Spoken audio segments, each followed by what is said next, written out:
Venus in Virgo. I'm reading from a book here to start us off, and then we'll go from there. As a pre-existing pattern, the Venus in Virgo individual relates inwardly in very self-analytical and critical ways. So obviously Virgo, that's the first thing that he's going to say. Relates inwardly in very self-analytical and critical ways, because Virgo can be critical, self-critical, self-analytical, etc. And I will say this about Venus in Virgo from a personal experience. My mother had Venus in Virgo, conjunct the South Node. And I think one of my first couple girlfriends both had Venus in Virgo. One was a Leo moon, the other one was a Leo sun. I talk about that a lot in the Leo, that combination, or a little bit about Virgo in the Leo, Venus and Leo video. So we'll get into that. Some interesting stories there. In evolutionary terms, these individuals have been and are in a cycle wherein the desire and need has been one of personal self-improvement and of an inner adjustment in how they have been inwardly and outwardly relating to themselves and others. The desire for personal improvement and adjustment reflects and implies that something has come before in which these people, there's a typo there, and something has come before in which these people do not feel right or good about. Whatever this is, it implies guilt and the consequent need to atone for the guilt. This was my mother right here. I got put on a self-improvement books from her. She'd always feed me books from AA or like these Alcohol Anonymous books before I was like ever of age. Because she was around a lot of men who were alcoholics. My father wasn't at the time until later, but like most of my life. But before him, and I guess the Virgo stuff, the South Node Virgo, Venus in Virgo. She was also a secretary, never wanted to really, she dabbled in other things, but really didn't want to do much more than as far as her career other than being a secretary, because I think that was good for her Virgo self, those kind of jobs. Very self-critical.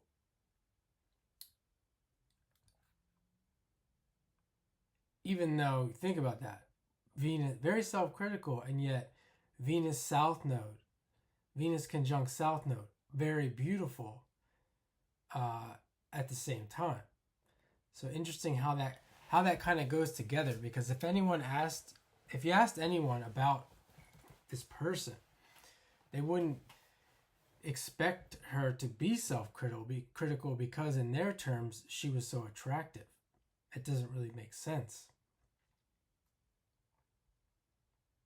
But there's that dichotomy, the Venus on the South Node, where you're coming from, bringing Venus into this life, beauty, having good taste, good at relating to other people, or being involved in, good friend, being in a lot of relationships, and then yet Virgo, self-critical.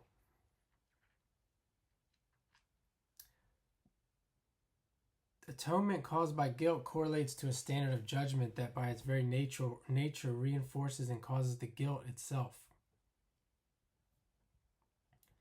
Atonement caused by guilt correlates to a standard of judgment that by its very nature, I don't know, maybe you can make some sense out of that. It's been a long day. Some of this I'll probably skip over. This standard of judgment is typically a belief system whose underpinnings are defined by a rigid set of rights and wrongs of a moralistic and religious nature. Beliefs that essentially define the human being as something less than perfect when measured against a perfect God or world. The Venus in Virgo person uses this belief system to generate the desire and need for personal improvement and adjustment of how they have been inwardly and outwardly relating to themselves and other people. this one girlfriend had this specifically, I think. Actually, it was not just that. I'll get more into some other things that these people had, and they had, let's say, not the best childhood or something. Let's say something happened or some things happened, and I think a lot of people do this, and they'll go through this Virgo stuff, this idea of improving the life or improving the situation, changing their life, and measuring it against perfection. And what they don't realize is you got to figure at least 30% of the population, at least 30% have had these very similar experiences. It might not be all of them. It might not be 50%. You could say everyone has their own issues, maybe, but this dramatic stuff, this traumatic stuff, it's actually fairly normal. And I think they go into it and they're measuring it up against maybe the majority, maybe like kind of the majority, and that's not really reality. Like the one girl, for example, she went on to, I'm not going to tell you the whole story because I'm sick of telling it. I just don't want to think about it anymore. But she went on to she was from another country, had that whole, I got to come here, make a better life, make money, etc. And now she's an attorney.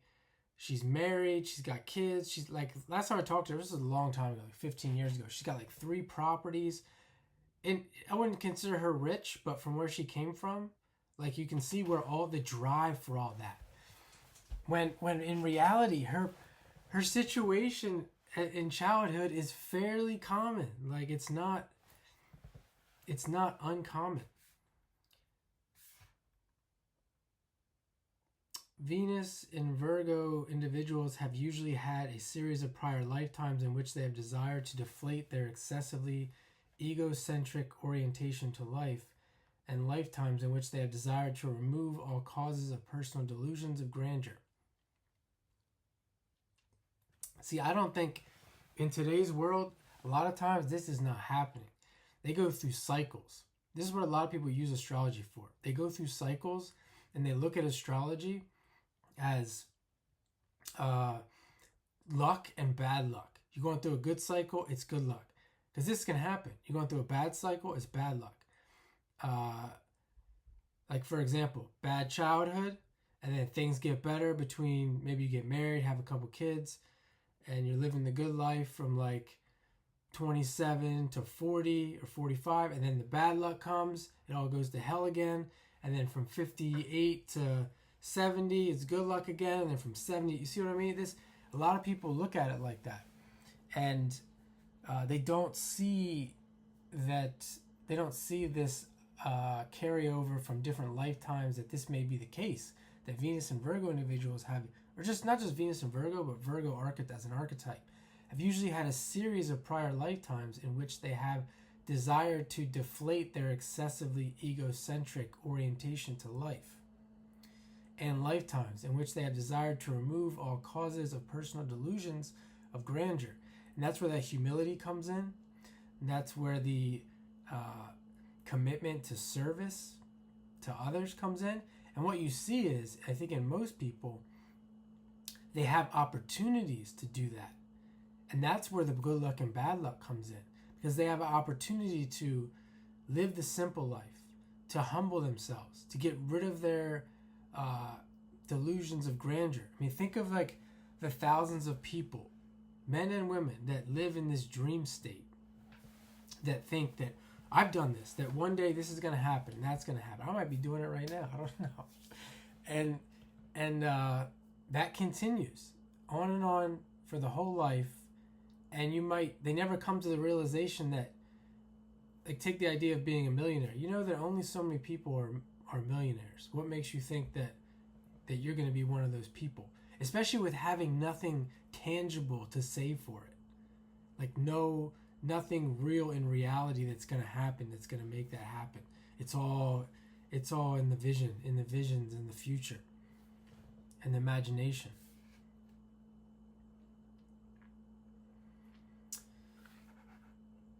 And that's the ironic thing there is that these people they're usually happy with the simple life. That's what makes them happy, getting like these personal, these little satisfactions in life, daily satisfactions, like just doing the laundry with people that you like, or that you like being around, or that you're in love with, etc., or going to work and being around the people that you like to work with.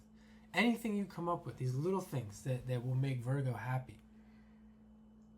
In addition, these individuals typically have desired over a series of lifetimes to align themselves with their actual inner reality, as contrasted with any personal illusion or delusion of an egocentric nature that was previously considered to be real. That's that coming from that Leo standpoint, from coming up from the fifth sign to the sixth sign. Maybe you were in Leo. We got a series of lifetimes with the Leo experience, but that's over. It's like these celebrities and people that have like these childhood celebrities, and then it's over, and then they go through the rest of their life trying to get it back. And they get a little bit back maybe, but it's never going to come back.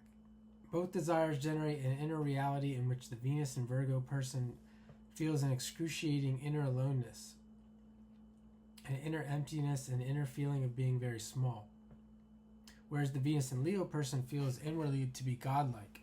The Venus and Virgo person feels like the proverbial grain of sand on an immense beach. Because of their need and desire to remove all forms of personal delusion and illusion, and the desire to deflate an excessive egocentric orientation to life. Because of that, these individuals create an intensely self-critical and analytical consciousness of self that archetypally desires to humiliate itself at an egocentric level. Can you laugh at yourself? If you become aware of this, can you laugh at yourself? Polarity of Virgo, Pisces, Jupiter, Sagittarius, Pisces. The next sign, Libra, relating to others, finding other people who also relate to themselves in this way. Consequently, these individuals have a negative feeling about themselves that creates the sense of never being good enough or perfect enough. The sense or feeling is reinforced again by a standard of beliefs in which the individual comparison is a Venus function itself to something that is more perfect and better than itself. This comparison function is also applied to other people whom the Venus and Virgo person respects in such a way as to be used to belittle him or herself.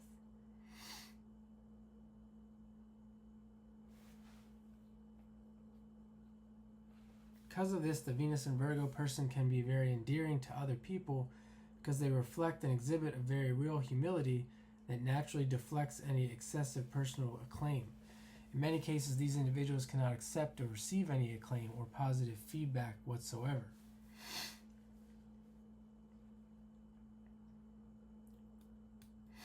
Also, the one girlfriend I had Sun in Leo, Moon in Aquarius, and Venus in Virgo, and I broke up with her. I was young and stupid. I broke up with her because, this is my reasoning, because she was so negative. She was just like me. She was just like me, and maybe a little more negative, but she was a realist. She wasn't negative, she was a realist. She taught me how to drive a stick, or her boyfriend, her ex-boyfriend taught me how to drive a stick. That's how real she was.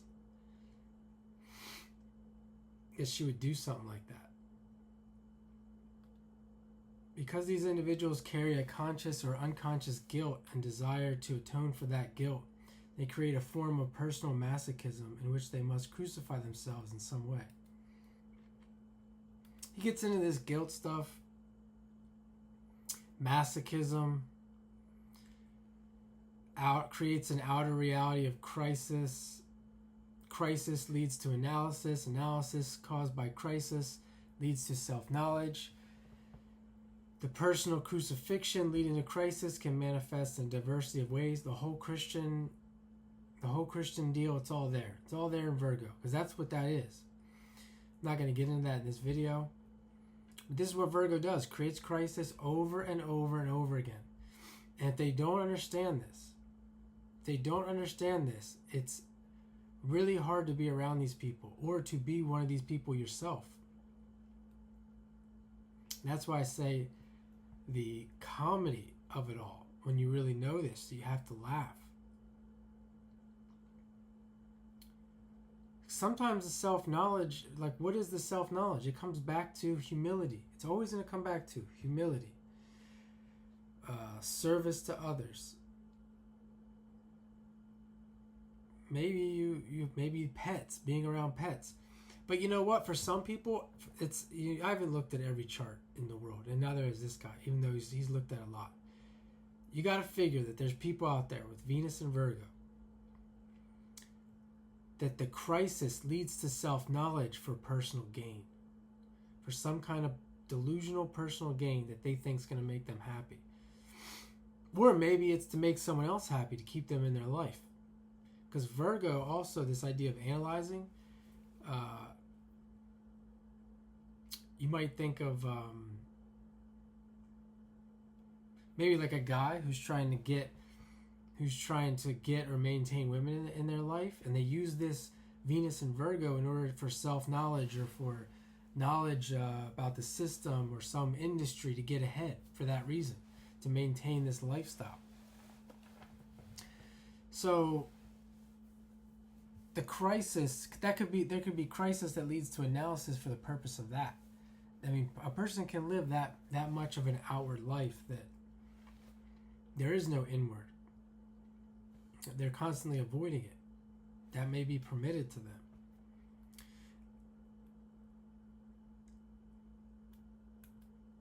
And then this idea of humiliation, personal abuse.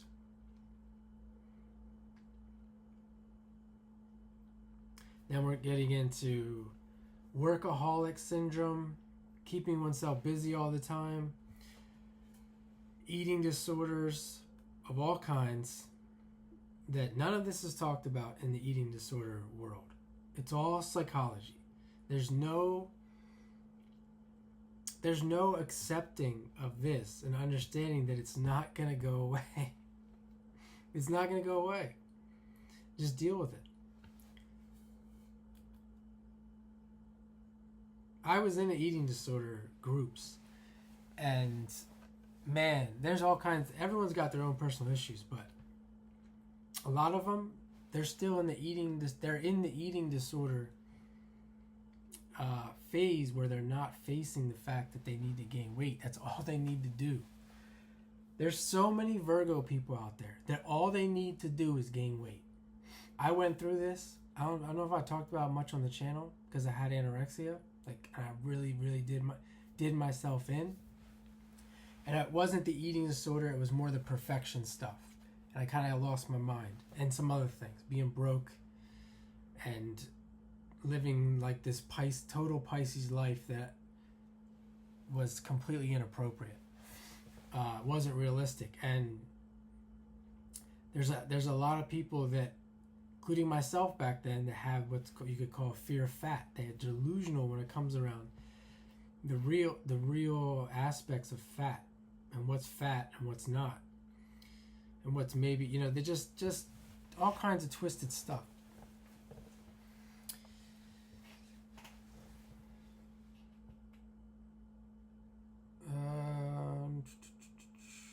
Then he gets into some really, not going to get into that.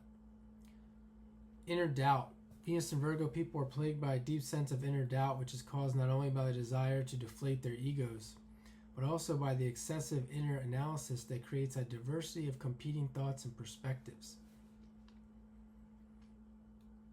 There's the idea of ego. I just want to mention this one more thing. If anyone's even still listening to this, this idea of food. It's one thing that helped me, is to turn it around, it was like, there's a bunch of stuff, but one of them was, is this really, like, is eating all this food really going to kill you? Because I had to do it. I had to do it fast. And it's like, you look at all these people, my father's like this, lifetime smoker, eats whatever he wants. I mean, just doesn't have the none of the Virgo stuff that someone like me had, or his wife had, or my mother. And it's like, you just look at him, and he's had his problems, but still, it's crazy, the lack of worry. And he gets away with it. So my point is that, I mean, you may not get away with it, but because I definitely can't go as far as being like him. That would still would hurt me personally. But just to have that perspective, like, it's okay to gain weight, to go all out, etc. on things like that. Something that's going to nourish your body. That plagued by a deep sense of inner doubt, which is caused not only by desire to deflate their egos, but also by the excessive inner analysis that creates a diversity of competing thoughts and perspectives. This can lead to an inner paralysis of their ability to take action as necessary. When these individuals consider some new project or some new direction or some new strategy leading to self-improvement, they will make these new ways seem so big and complicated that it reinforces their sense of personal inadequacy. Thus, they can defeat themselves before they even start. The way out of this self-defeating dynamic is to realize that the path to perfection, self-improvement, or the actualization of their abilities occurs one step at a time, not to look too far in the future. This is all very Virgo archetypal as well. So you have to look at the whole chart. Always want to remind that. Don't know who's listening.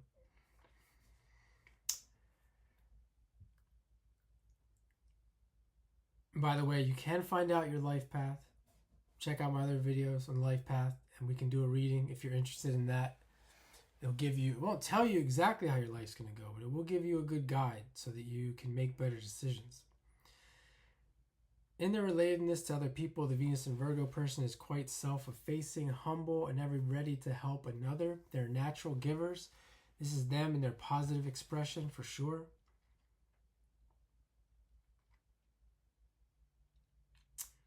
Extremely good at helping other people solve their problems. I mean, if you can integrate that into your life as much as possible, that will help a Venus and Virgo. Just like the girlfriend I was talking about, she was so helpful. I mean, she was critical in a way that I may have liked, where kind of making fun of things, and maybe she's just being critical of people on TV and stuff like that. But in real life, she was a giver. She was just way too much more grown up than I was at the time.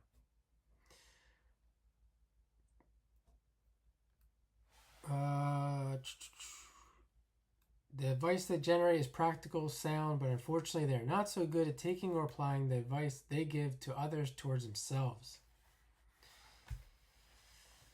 I think it's into more masochism. I once went on a date with I think she had Venus in Virgo, Moon in Pisces, and she told me she hated her Venus in Virgo. You see that, the Moon in Pisces, Venus in Virgo, she had that opposition, so she knew what the Pisces felt like, because half of her emotional life, she was feeling that. But then she had that brain on her, or I should say that mind on her, that Virgo mind. Or Virgo Venus, rather.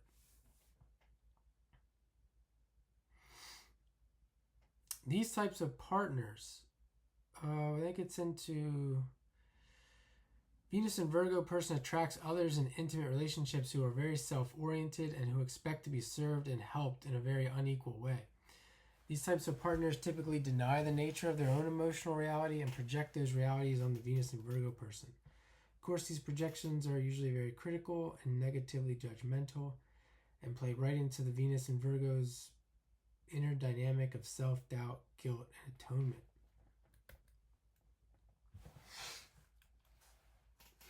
I did this to somebody recently. I'm not going to lie. I told her that she was overweight. Not really. She was very beautiful. But I could tell that this person, it wasn't like her whole life. It just like came upon, and I could tell that it was like affecting her. And man, did she take that the wrong way. Don't do that. Any guys out there? I'm still gonna do it because I'm an honest person. It wasn't like I wasn't criticizing her, especially after everything I've been through. But it didn't turn out well in the end, but during the time she kind of got it. And I had that much effect on her that she did go out of her way to make sure that she went back to her typical weight.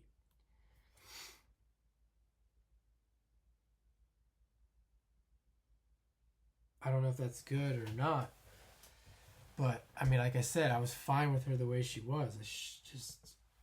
It was just more from a scientific standpoint, like more of a health standpoint. Staying active, things like that. I think that's important to recognize with the Venus and Virgo too, and the weight and stuff like that. The important thing is that you're staying active and your moderation, because that will keep you in some type of a range and that's all you can really do. Anything outside of that, it's not your fault. Feeling victimized, they can create a consciousness in which they feel powerless to change the conditions of their life.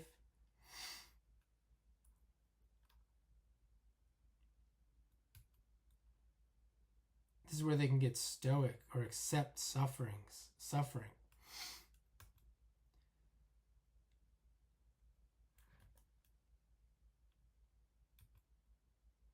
The Virgo people probably turned this off after hearing what I said. Sexually, the Venus and Virgo person. Okay, here we're going to change the subject here. Sexually, Venus and Virgo person is structured in such a way as to want to serve or please their partners, unless they get critical. Because the Virgo person can be, I would say Venus and Virgo, but they can be critical.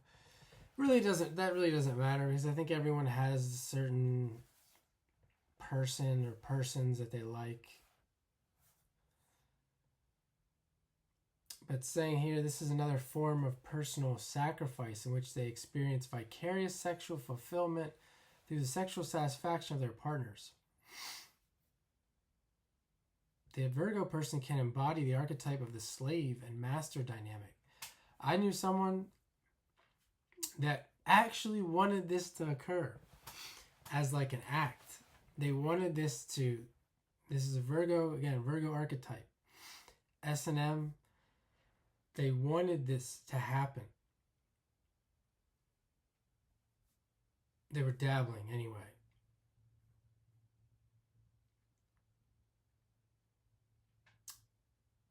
The Venus and Virgo can either be the master who has learned a variety of sexual techniques and methods designed to induce intense stimulation in their slave, or the slave has no choice but to respond to the sexual will of the master. Oh, he does. Here he gets into it. At worst, this can manifest as overt S&M type sexual practices. Conversely, Venus and Virgo can also be asexual because of the deep unconscious guilt association with the life of the senses and the body, and the fear of being contaminated in this way. All kinds of fears associated with that. Fear of getting pregnant. Fear of being with one person their whole life. All kinds of things associated with that. And then he gets in here, he calls it S&M type at worst. This guy calls it because there's people, as this person pointed out, there's all kinds of teachings out there on how to do it and how to live that life. He's saying that that's at worst case scenario, which I think to some degree I would agree with that. I'm more into balance.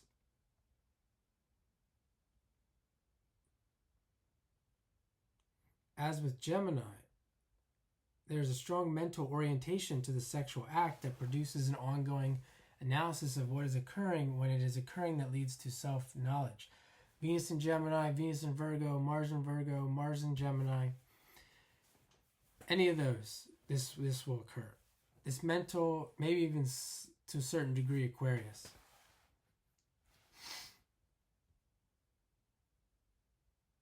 this can lead to more intense forms of sexual stimulation as a way of getting out of their heads and into their bodies.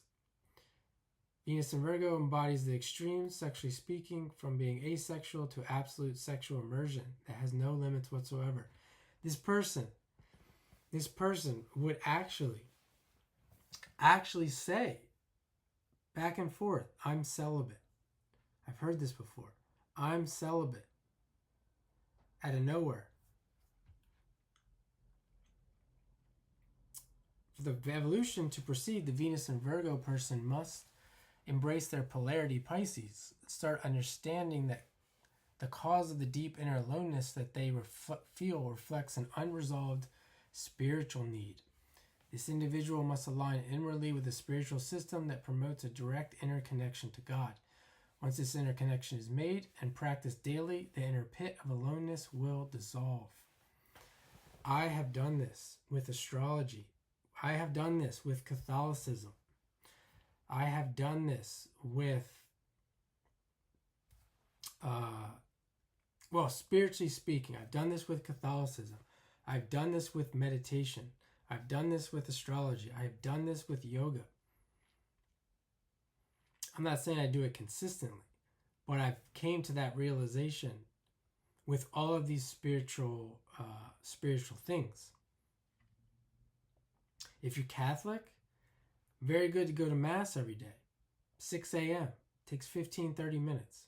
It's the same thing to do if you're not Catholic, or if you're a Christian or Muslim, whatever your practice is. Yoga, to do your yoga 15-30 minutes a day.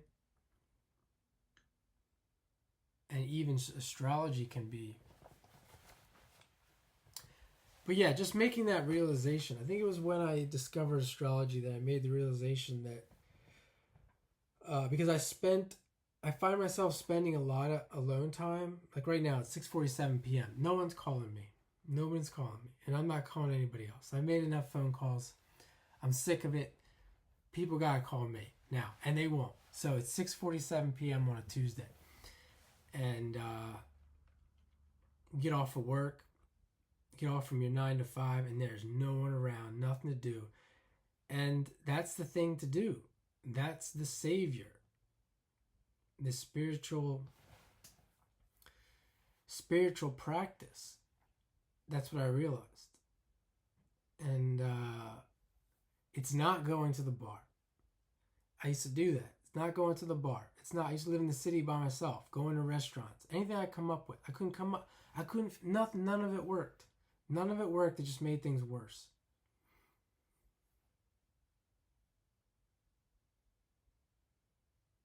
This spiritual system must be defined through the principles of compassion and love, must be gentle and kind, and rooted in natural principles so that God is understood as an evolving force instead of inherently perfect. Yeah, and then with that being said, none of this, it doesn't mean that it's not like a plug and play. It's not like a solution. It's a solution for now. Because God is inherently imperfect. And so is life. It changes. In this way, the Venus and Virgo person can change their inner standards of judgment, dissolve the buildup of guilt and need to atone for it, and allow for a deep self-acceptance based in the goal to be a little bit better each day. Negative feelings, self-feelings will change into positive ones, which will then allow the Venus and Virgo person to attract differently. Now they will attract others who are also compassionate and forgiving by nature, who are accepting and supportive instead of critical and judgmental, who will encourage them to develop their abilities and capacities, and will bring them the message that they are lovely people who do not need to be their own worst enemies anymore. In this way, they will learn that there are only solutions to life instead of life being just one big problem. I think this is the toughest thing. We're going to end there. That this message that they're lovely people who do not need to be their own worst enemies. That's the hardest thing for Venus and Virgo to understand. So that they avoid sabotaging themselves and going through that crisis moment. You know what you do when you go through crisis? You sleep. Pisces. That's what I do.